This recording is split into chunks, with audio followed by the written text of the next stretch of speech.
वेद बातमीचा, लढा सत्याचा, निर्भीड पत्रकारितेचा, राजकारणातील महत्त्वाच्या बातम्यांच्या अपडेटसाठी आजच आपल्या YouTube चॅनलला क्लिक करा आणि रोज अपडेट मिळवण्यासाठी चॅनलला सबस्क्राइब करा. नमस्कार, आपण पाहत आहात वेद बातमीचा. राहुरी तालुक्यातील उंबरे गावातील दैनिक पुढारीचे उपसंपादक गोरक्षनाथ शेजूळ यांनी लिहिलेली सतरंजी ही लघु कादंबरी ग्रामीण राजकारणातील कार्यकर्त्यांची वेदना मांडते.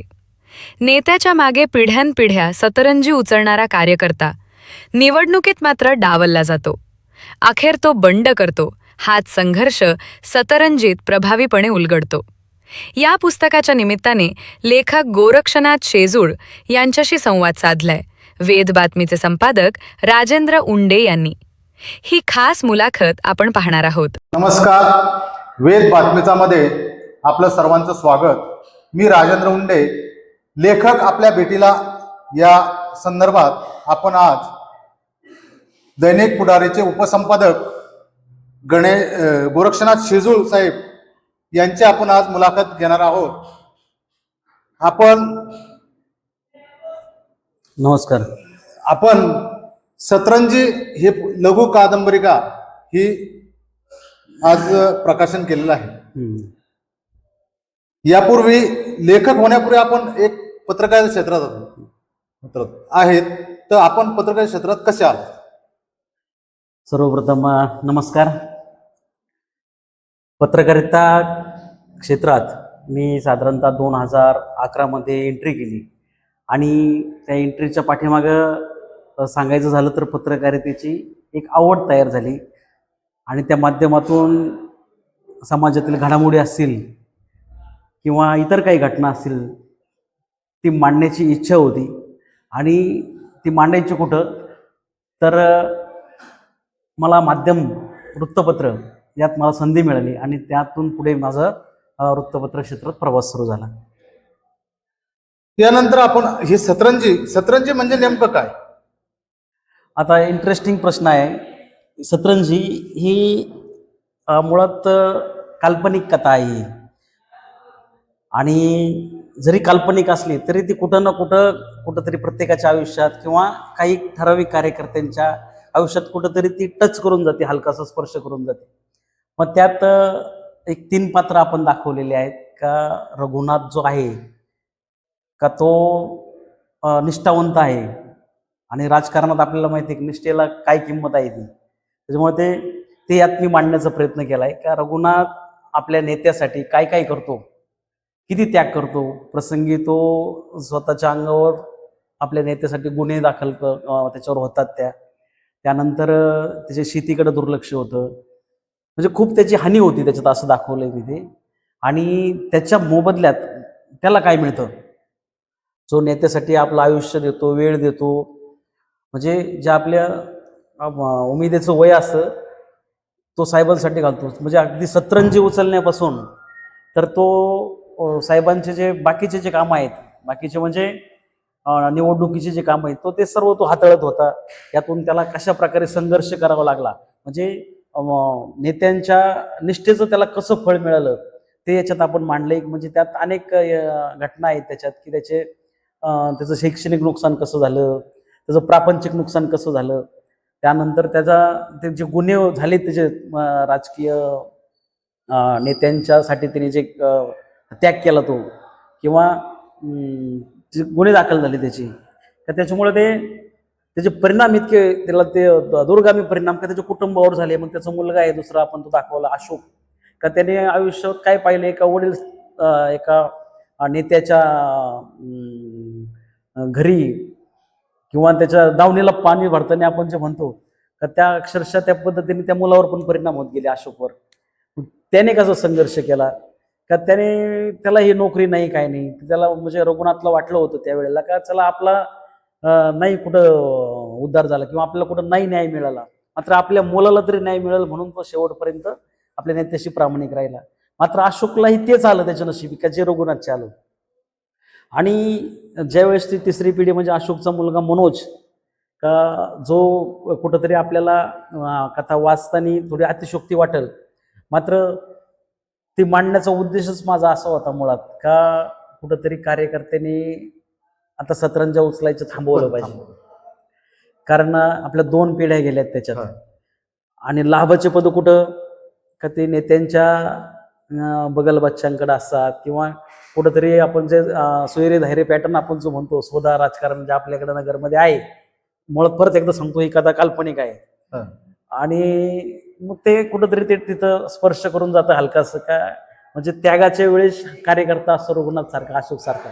मात्र ज्या वेळेस लाभची पदं असतात, तुमच्या अगदी जिल्हा परिषदची उमेदवारीचं असेल, तुमचं सहकारी साखर कारखान्याची उमेदवारी असेल, त्यानंतर अगदी तुमची ग्रामपंचायतचं इलेक्शन असेल, त्यावेळेस ह्या रघुनाथला अशोकला कुठेही न्याय मिळत नाही. मात्र मनोज का ज्याने आपल्या डोळ्यांनी पाहिलेलं असतं की आपले आजोबा रघुनाथ जे आहेत ते ऐकलेलं असतं, आपले वडील अशोक जे पाहिलेलं असतं त्यांनी किती त्याग केला. म्हणजे साहेबांची एक पिढी गेली का जे हंबीरराव आपण त्यात म्हटलंय ते, त्यानंतर त्यांचा मुलगा सयाजीराव होता, त्याच्याशी त्यांनी निष्ठा ठेवली.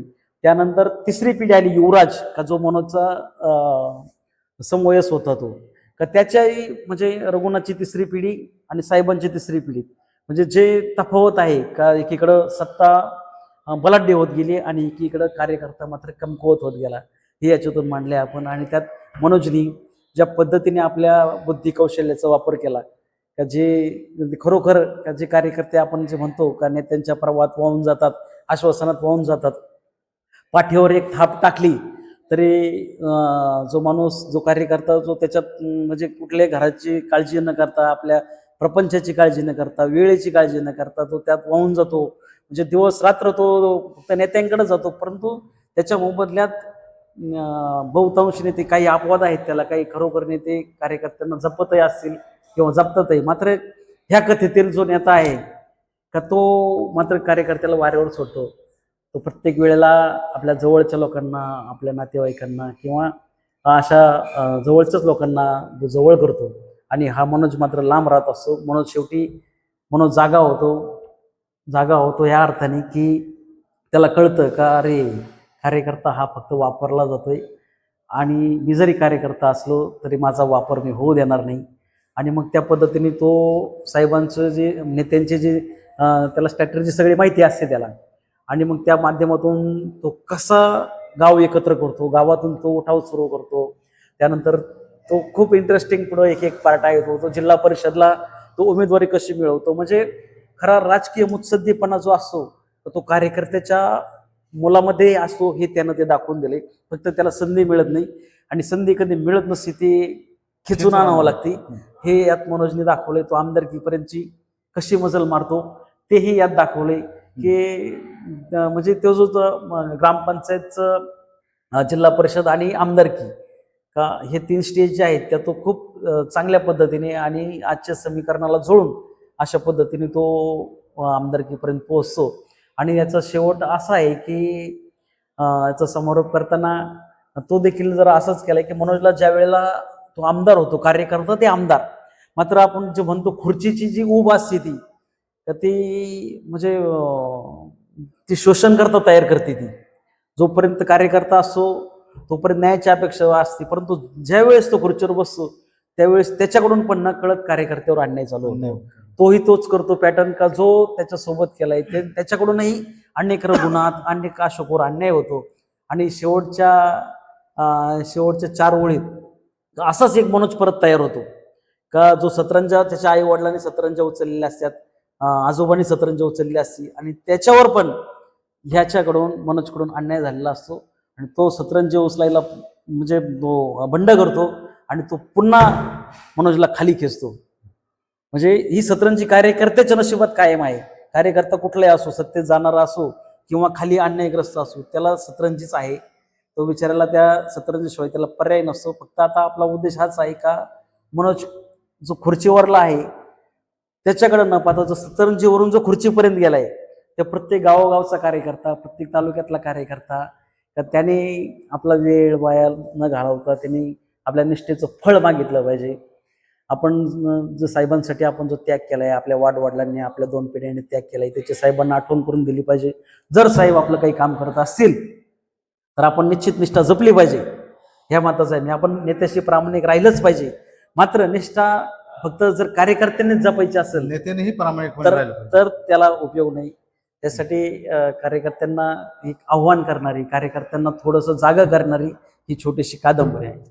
ही सतरंजी, आता तुम्ही जे सांगितलं सतरंजी ही काल्पनिक कथा आहे, हो हो पण यातून असं मला एक जाणवतंय की ही काल्पनिक नसून नगर जिल्ह्यातली एक जवळची कुणाची तरी घटना आहे.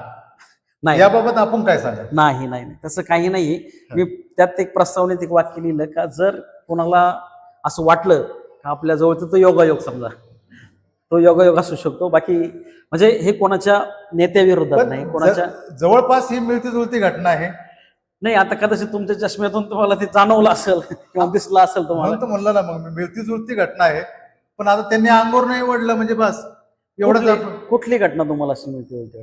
नाही असं मी म्हणजे मलाही 2-3 घटना आठवल्यात आजचा कार्यकर्त्याचा आमदार झालेला, त्याच्यामुळे म्हणून मी म्हणलो का मिळती जुळती घटना नाही. जवळपास येते कुठेतरी, नाही, जरी आली तर तो योगायोग समजा. योगायोग समजू आपण. तसंच आता मला दुसरं जग पार पुढे गेलंय आणि आज जर पाहिलं आपण तर कलरचा जमाना आहे आणि तुम्ही ह्या सतरंजी पुस्तकाचं कव्हर मात्र ब्लॅक अँड व्हाईट छापलंय. अच्छा, याबद्दल आपण काय म्हणणार? खूप चांगला प्रश्न आहे. मला अपेक्षितच होतं कोणतरी हा प्रश्न विचारेन, तो तुम्ही विचारला. काय होतं माहिती आहे का आपला आपण जे कार्यकर्ता त्यात रेखाटलाय, मुळात त्याचं आयुष्य सगळं काळं आहे, सगळं अंधकारमय आहे, सगळं ब्लॅक अँड व्हाईट आहे. त्याच्यामुळंच मी जाणीवपूर्वक कृष्ण धवल या स्वरूपात ते कव्हर पेज ते केलं तयार. का जे पेज पाहिलं आणि टायटल पाहिलं तरी लक्षात येईल का कार्यकर्त्याचं लाईफ हे रंगीत कधीच असू शकत नाही, ते हे ब्लॅक अँड व्हाईटच असणार आहे ते. आणि ते आपल्याला कलर करायचे म्हणून ते त्यात आपण ते शेवटी त्यात 4 ओळी लिहिलेले आहेत, त्या वाचा तुम्ही. हे तुमच्या पुस्तकाचा शेवटचा प्रश्न माझा आता तुम्हाला, ह्या तुमच्या पुस्तकाचा निश्चितच राजकीय कार्यकर्त्यांना फायदा होईल असं मलाही वाटतं. मी वाचल्यानंतर मलाही वाटतं का फायदा होईल. जर ज्यांनी हे पुस्तक वाचलं ते नेमकं सतरंजी उचलायचे बंद होतील आणि मग राजकीय पेच निर्माण होणार आहे कार्यकर्त्यांपुढं आणि राजकर्त्यांपुढं हा पेच तयार होणार आहे. कसं आहे का कार्यकर्त्यात प्रकार आहेत, काही स्वाभिमानी आहेत, काही अडचणी असतात म्हणून नाईलाजाने असते, त्यांना माहिती असतं आपल्यावर अन्याय होतो परंतु पर्याय नसतो. परंतु हे मुळात हे सगळं 60-70 पानाची कादंबरी, याला कादंबरी नाही म्हणणार मी, एक लघु कादंबरी किंवा आपण पुस्तक म्हणू शकतो. हे कमी का लिहिलं का थोडक्यात आपलं एक 20-25 मिनिटात 29 मिनिटात काही सरांनी शिक्षकांनी 29 मिनिटात ते वाचन पूर्ण केलं. आणि त्या 29 मिनिटात का ज्याला ते समजल का आपण कुठं आहोत याच्यात, ज्याने त्याने शोधायचं का आपण रघुनाथमध्ये आहोत, का आपण अशोकमध्ये आहोत, का आपण मनोजमध्ये आहोत, का आपण राजकीय लोकांनी सुद्धा ठरवायचं का आपण कोणत्या भूमिकेत, आपण साहेबांच्या भूमिकेत, स्वतःनेच करायचं, आपण साहेबांच्या भूमिकेत आहोत का, आपल्याकडून खरंच कोणावर अन्याय होतोय का, का आपण सगळ्यांना न्याय दिला पाहिजे का, का काही ठराविक लोकांनाच आपण जवळ करतोय, काही आपल्याकडून दुरावले जात आहेत का, त्यांच्यावर कळत न कळत काही अन्याय होतोय का. याच्यातून त्यांना जरी लक्षात आले काही गोष्टी तरी मी त्याचं ठरवलं का सार्थक झालं माझ्या कादंबरीचं. काय हरकत नाही. तुमचं पुन्हा एकदा मी आभार व्यक्त करतो. थँक्यू. आणि सतरंजी ही लघु कथा लिहिली त्याबद्दल आपलं आभार. आणि ही लघु कथा आपण सर्वजण वाचाल अशीच अपेक्षा व्यक्त करतो.